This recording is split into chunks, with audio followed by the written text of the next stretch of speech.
Bueno muchachos, como ya les venía diciendo, vamos a hacer el video tutorial explicando todo lo que es histología del sistema digestivo bucal, ¿no? Dentro de esa parte. Entonces, la parte de la boca es bastante interesante. Vamos a hablar un poco sobre una pequeña introducción con labios, no tenemos cortes. Vamos también a hablar algo de los dientes, de la lengua, la parte dorsal, la parte ventral, punta de lengua. Vamos a hablar también de las glándulas salivares, ¿sí? Y obviamente la parte interna de los labios, la parte media y la parte externa de los labios, ¿no? Dentro de los cortes como tal tenemos lengua, diente y glándulas salivares básicamente.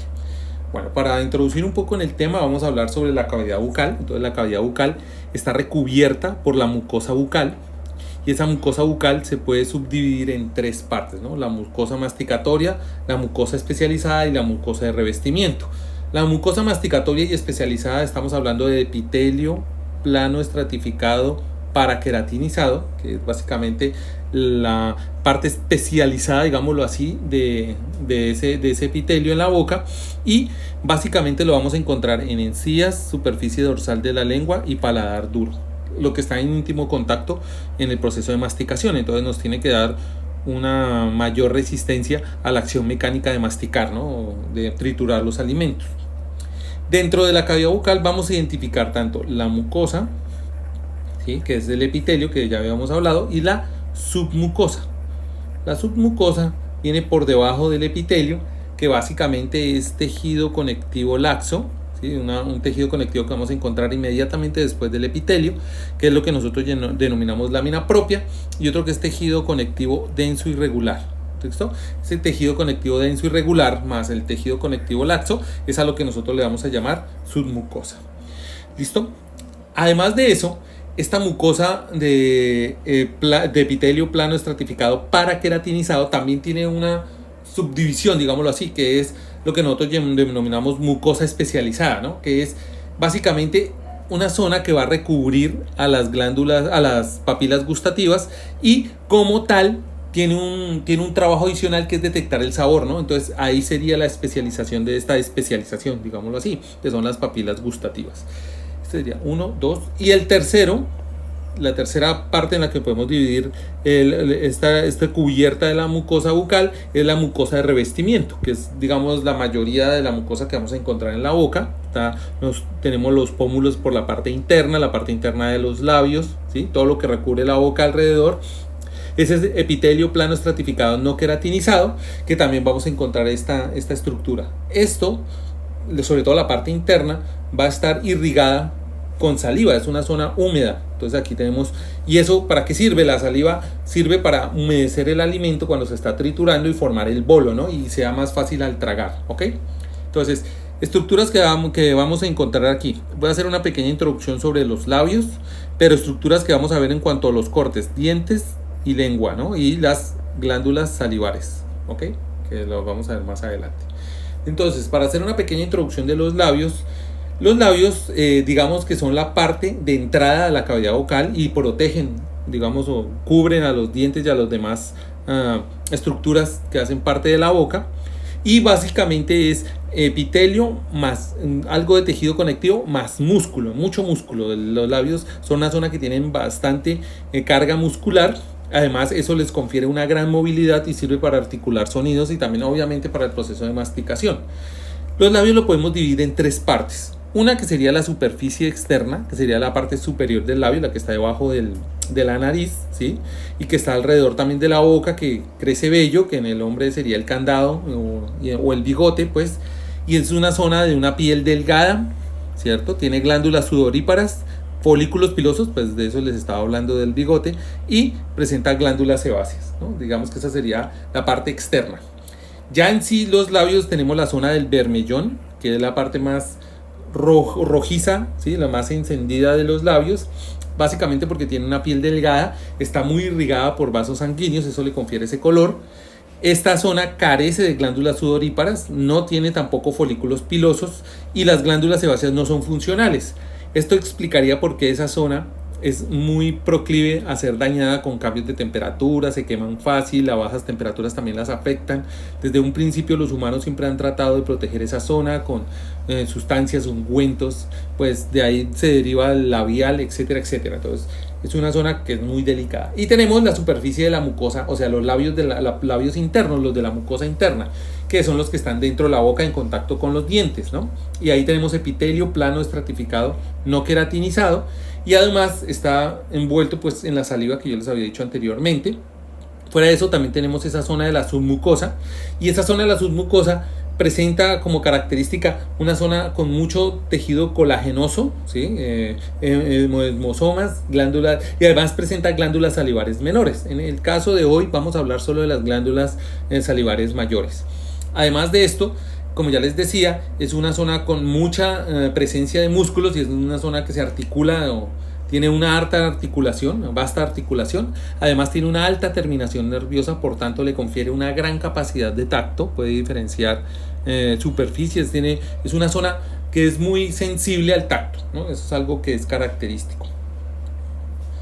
Bueno, primera visualización. Entonces vamos a hablar de los dientes. Entonces, como ya les había hablado, los dientes, tenemos dos juegos de dientes a lo largo de nuestra vida. Tenemos los dientes deciduos, que son los dientes de leche, que una vez nacemos empiezan a brotar, y después vienen los dientes definitivos. Los dientes deciduos son el número de 20, los dientes definitivos son el número de 32. Vamos a identificar tres zonas del diente. Tenemos esta, que es lo que nosotros llamamos la corona, que la corona está compuesta, es la parte visible del diente, está compuesta por de exterior hacia el interior, por una capa que es el esmalte dental, que es esta zona que vemos aquí, el esmalte dental.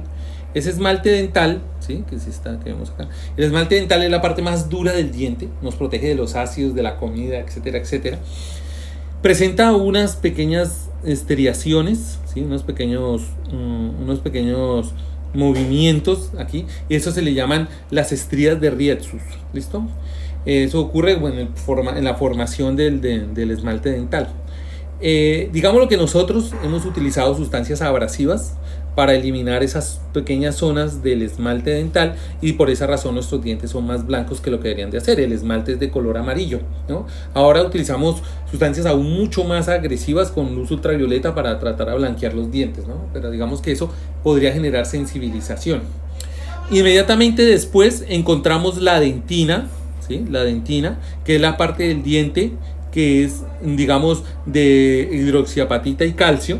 Es una parte que no es tan dura como el esmalte, y también es muy sensible porque está pegada a esta zona que se llama la cámara de la pulpa, que es la zona del nervio dentario, ¿cierto? Y obviamente si generamos pequeños espacios acá, podríamos, o sea, me refiero al esmalte dental, podríamos generar lo que llamamos la sensibilidad dental, ¿no? Porque esta zona está muy pegadita ahí. Eso sería la corona. Cuando ese esmalte termina, ¿cierto? Y empieza a aparecer un tejido, básicamente un tejido conectivo, ¿cierto? Con una parte que recubre, que es lo que nosotros le llamamos las encías, con tejido conectivo paraqueratinizado. Esa zona es la que nosotros vamos a denominar el cuello, ¿no? El cuello. Es una zona de transición porque cambia del esmalte al cemento, que es la parte que va a proteger a esa dentina, pero dentro del alveolo dentario, o sea, donde se va a alojar el diente. Entonces a esta parte le vamos a llamar el cuello, la zona que está protegida por la encía, ¿no? Inmediatamente cuando el diente está incrustado, vamos a encontrar una capa que es más externa, que es el cemento, que es esta amarilla que vemos aquí, que va a proteger esa parte externa del diente de la dentina, que ustedes ya saben que es una zona muy sensible, ¿no? Inmediatamente después de este cemento vamos a encontrar un ligamento periodontal, que digamos que es un tejido conectivo que envuelve a ese diente y que lo aloja dentro de ese alveolo óseo, que es lo que sigue, esta parte de hueso, es un alveolo óseo que se genera en la formación del diente, ¿listo? Y eso mantiene el diente alojado. Esa zona que yo les acabo de decir se le llama raíz, ¿no? Raíz. Tiene otra cavidad bien interesante, o sea, fuera de la cámara de la pulpa hay una zona que es un canal radicular que va a dar hasta el fondo de la raíz, que presenta un agujero apical, y por ahí ingresa básicamente el nervio y la irrigación sanguínea que va directamente al diente, ¿Listo? Esta sería nuestra primera observación. Esto lo van a hacer en la visualización mayor, 4X o casi siempre a simple vista se puede observar esto que les estoy diciendo. Listo, vamos a seguir con la lengua. Entonces, la lengua se caracteriza por tener tres partes bien interesantes. Uno que es la parte dorsal, que es esta parte de aquí, la parte dorsal de la lengua. Tenemos otra zona que es la punta de la lengua, que es esta parte de aquí, y la parte ventral de la lengua. Esos son los tres cortes que tenemos en la universidad. ¿Ok? Entonces, vamos a empezar por la parte ventral de la lengua, o sea, esta parte de aquí. Entonces la vamos a girar para que ustedes la vean mejor. Esta sería nuestra segunda visualización, que sería la lengua, donde vamos a encontrar epitelio plano estratificado no queratinizado, que sería este epitelio que vemos acá, que sería lo que nosotros llamamos la mucosa. ¿Listo? Inmediatamente después que vamos a encontrar esta parte de aquí, que es tejido conectivo laxo. Ese tejido conectivo laxo básicamente está por debajo del epitelio para no queratinizado, y después aquí muy clarito vamos a observar esta zona de aquí, que es lo que nos llamamos tejido conectivo denso irregular, ¿no? Que esa es la otra zona. Eso significa que este tejido conectivo laxo más este tejido conectivo denso irregular es lo que nosotros llamamos submucosa. ¿Listo? Y aquí tenemos la zona muscular. Entonces aquí tenemos, recuerden que la lengua tiene dos tipos de músculo, el geniogloso y el genioideo, ¿no? En este caso estamos viendo el geniogloso, que es un músculo que viene a través de la lengua y que le permite subir y bajar la lengua, ¿no? Ese es el músculo que estamos observando aquí. El hipogloso viene de una manera transversa. Ahorita los voy a mostrar mucho mejor. Este sería el esquema del músculo. Aquí teníamos este sería el geniogloso. Y este es el genioideo. El que estábamos viendo era el geniogloso, el que viene así. El genioideo viene largo y casi siempre se inserta en el hueso ioides, por eso el nombre, genioideo. Y pues permite la articulación de la lengua, ¿no? Ahí. Ahorita lo que vamos a ver es la parte, ya vimos la parte ventral, vamos a ver la parte dorsal, donde vamos a encontrar las papilas gustativas, que son estas de aquí. Y las papilas gustativas se caracterizan por tener unos pequeños puntitos en medio de esas papilas que se le llaman corpúsculos gustativos, ¿no? El corpúsculo gustativo, que es este que vemos acá, se caracteriza por tener ese huequito negro, sería la entrada acá, que además tiene vellosidades, ¿cierto? Que se llama el poro gustativo. Por ahí entra la saliva para poder identificar el sabor. Después hay unas células tipo 1, que son las que toman esa información y la pasan directamente a las células nerviosas que tenemos acá, las zonas de tipo de nervio, que pasan a través de la fibra nerviosa y va directamente al cerebro. Aquí tenemos una imagen, una microfotografía de un corpúsculo gustativo, donde tenemos esas mismas partes que les estoy mostrando. Esta sería la tercera visualización, ¿listo? La tercera visualización, en la cual vamos a encontrar las papilas gustativas. Bueno, las papilas gustativas básicamente se caracterizan por ser formas que toma ese epitelio paraqueratinizado, ¿sí? Es un epitelio paraqueratinizado que vemos aquí, pero mire, se observa paraqueratinizado porque vemos estas pequeñas zonas adicionales, ¿cierto? Pero a su vez, estas papilas gustativas las vamos a identificar en zonas de la lengua, ¿listo? La primera, la papila filiforme, se llama así porque tiene forma como de punta de puñal, forma como de cuña o de espina, pues digámoslo así. Es una parte filo, como si tuviera filo, por eso el nombre filiforme. Y básicamente la encontramos en punta de lengua. Esta es punta de lengua. Si hacemos el corte de punta de lengua, si ustedes lo ven al microscopio, el 70% de las papilas que van a encontrar ahí son papilas de tipo filiforme. Las papilas de tipo foliado se llaman así porque tienen forma de hoja, miren, tienen una forma de hoja básicamente, y el dibujo que muestra la lámina propia, que sería esta aquí, presenta como una forma de digitaciones, ¿no? Eso es lo característico en esta papila foliada. La papila fungiforme tiene forma de hongo, tiene una forma de honguito, y básicamente, si ustedes observan, la lámina propia está haciendo como un dibujo como de orejitas, ¿no? Eso es lo típico que vamos a encontrar en esa papila fungiforme. La papila foliada y la fungiforme, dentro de toda la lengua estamos hablando como del 60 al 50 al 60% de las papilas que vamos a encontrar.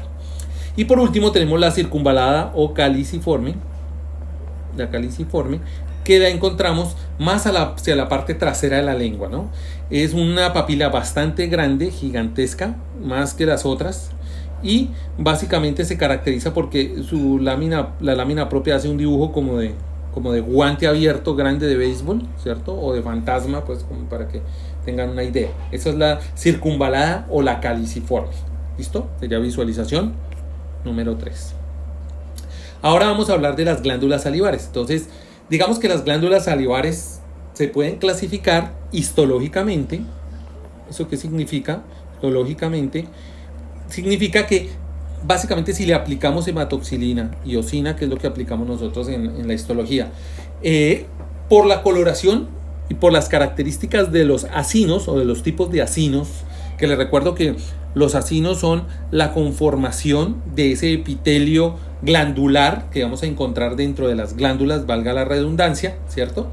Que es un epitelio cúbico simple, como lo estamos viendo ahí, ¿cierto? Y la conformación de ese epitelio cúbico simple en forma de esfera es lo que nosotros le llamamos acino. Entonces, ellos van a tomar una coloración dependiendo del producto que van a generar, ¿cierto? Y que van a extraer. Por ejemplo, las glándulas de tipo mucoso significa que van a producir una saliva muy espesa porque hay presencia de moco ahí, ¿sí? Bastante. Entonces, por tanto, sus acinos, cuando se les aplica hematoxilina y eosina, no van a retener el color y van a generar un color blanco o crema, ¿cierto?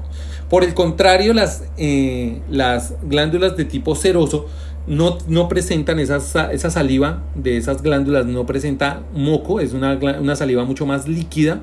Y por tanto, los acinos que vamos a observar ahí son de tipo morado oscuro y son un poquito más pequeños.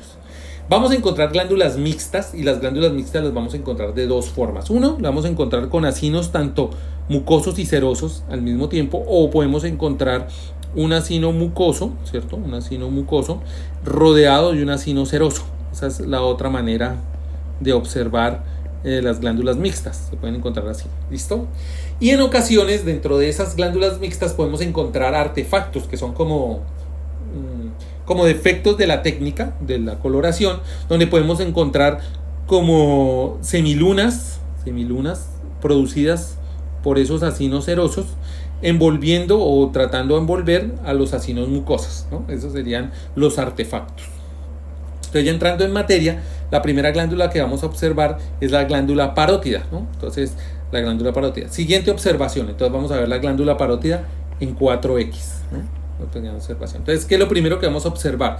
Vamos a observar que está de color morado. Eso significa morado intenso. Eso significa que esta es una glándula serosa, de tipo serosa. ¿Listo? Eso significa que sus acinos que vamos a encontrar acá, son de tipo seroso, o sea, un color morado oscurito, ¿cierto? Por eso la coloración normal de la glándula. Ustedes miran, pero si ahí se ven cosas claras, estas estructuras claras que ustedes ven aquí en forma de bolitas, esto es tejido adiposo, estos se llaman adipocitos. La glándula parótida está ubicada en la parte del maxilar superior, cercano a los pómulos, entonces es una zona donde hay bastante tejido adiposo y por tanto algo característico de la glándula parótida es que presenta una alta concentración de ese tejido adiposo, ¿ok? Otra cosa que vamos a identificar aquí son los conductos. Tenemos el conducto excretor mayor y los conductos excretores menores, ¿no? Se diferencian uno del otro básicamente por la característica del epitelio.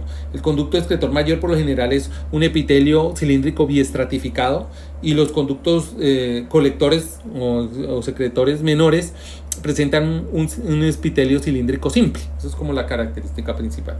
Siguiente visualización, la glándula parótida en 40X. ¿Listo? Entonces, ¿qué vamos a observar en 40X? O sea, es esta misma glándula, pero en 40X. Vamos a observar el acino seroso. Aquí se ve muy claramente el acino. Aquí se lo retiño, donde vemos las células, los núcleos. ¿Listo? Los núcleos de las células, tal cual como lo hemos dibujado anteriormente. Así, de un color moradito oscuro. Ahí vemos el acino. ¿Listo? Esto que ven aquí son los núcleos de la célula. Y lo que vemos adyacente alrededor, estos son los adipocitos. Ahí se ven muy claros los adipocitos. Ellos no marcan la coloración hematoxilina y eosina porque tienen obviamente tejido adiposo blanco ahí, entonces no es sensible a la coloración. Entonces ahí que estamos viendo los acinos serosos de la glándula parótida. Entonces, como decimos, la glándula parótida es una glándula serosa, de tipo seroso. Siguiente glándula que vamos a ver, la submaxilar. Las glándulas submaxilar como su nombre lo indica, está debajo del maxilar. Es una zona que no hay demasiado tejido adiposo. Sí lo hay tejido adiposo, pero no tanto como en las parótidas. O sea, vamos a presentar una disminución en la cantidad de adipositios. Vamos a ver semilunas de von Edberg en algunos sitios. Vamos a ver algunos túbulos, unos túbulos que se le llaman túbulos mucosos, que tienen una presencia de acinos mucosos, y también vamos a ver presencia de acinos serosos. Eso significa que esta glándula es de tipo mixto, ¿ok? Y los conductos, aquí los conductos también son conductos de tipo biestratificados, epitelio cilíndrico biestratificado, ¿ok? Entonces aquí tenemos la imagen de la glándula submaxilar 10X. Lo que estamos viendo aquí básicamente son las dos cosas. Aquí vemos los acinos serosos, ¿cierto? Esto es de color moradito oscuro, esto es un acino seroso. Y también vamos a ver acinos mucosos, que son estos así más claritos, ¿no? Que vemos acinos mucosos y acinos serosos, ¿no? Que estamos viendo ahí. Además de eso, vamos a ver los túbulos secretores. En este caso es un túbulo secretor menor. Este es epitelio cilíndrico simple. Aquí tenemos un tubo colector mayor, aunque se ve más delgadito porque es biestratificado, ¿cierto? Y básicamente los conductos excretores, en su mayoría, cuando vienen transversales, lo que podemos ver es que tienen forma como de gusano, que es algo típico de la glándula submaxilar, ¿no? Entonces, como es un tipo de glándula mixta, por eso vemos tanto un color crema como un color moradito más oscuro, ¿ok?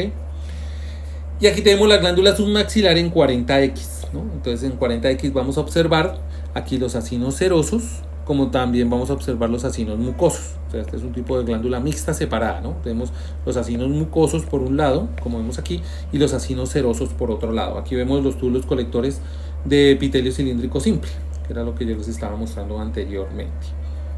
Y la última glándula que vamos a ver es la glándula sublingual. En la glándula sublingual también vamos a ver presencia de adipositos, aunque mucho menos. Recuerden que está por debajo de la lengua. Esta glándula inyecta directamente saliva. La mayoría de las glándulas mixtas presenta en su saliva concentración de calcio, por eso ahí vamos a presentar en esas zonas una acumulación de sarro en los dientes. Es gracias a las glándulas salivares que producen ese calcio y se acumula y pues se tienen que retirar. También es un tipo de glándula mixta, y como vemos vamos a encontrar acinos de tipo mixto, o sea mezclados, y otros de pronto acinos serosos y otros acinos mucosos, ¿cierto? Vamos a ver los conductos estriados, que básicamente son epitelio cilíndrico simple, como este que estamos viendo aquí, y este que estamos viendo acá, que son más pequeños, ¿no? Que es como lo característico de esta glándula. Entonces aquí tenemos en 10X la presentación de la glándula. Aquí vemos los acinos mixtos, ¿sí? Que vemos que están rodeados el acino seroso del acino mucoso. Vemos zonas de acinos mucosos, ¿cierto? Vemos zonas de acinos netamente serosos, como este de aquí, ¿listo? Y vemos zonas de acinos mixtos, que son la mayoría, ¿no? Aquí tenemos el conducto estriado, que este es biarticulado, mire, tiene biestratificado, tiene epitelio cilíndrico biestratificado, ¿no? Y aquí tenemos los acinos serosos, y ahí también vemos presencia de acinos mucosos, ¿no? Y acinos mixtos en su mayoría. No observamos aquí ningún tipo de artefacto. Y aquí lo vemos en 40X, ¿listo? En 40X, que tenemos los acinos mucosos, los acinos mixtos, como este de aquí acinos mixtos, y como tanto acinos serosos, que sería lo que vamos a identificar dentro de la glándula sublingual. ¿Listo? Bueno, muchachos, eso sería todo. Gracias.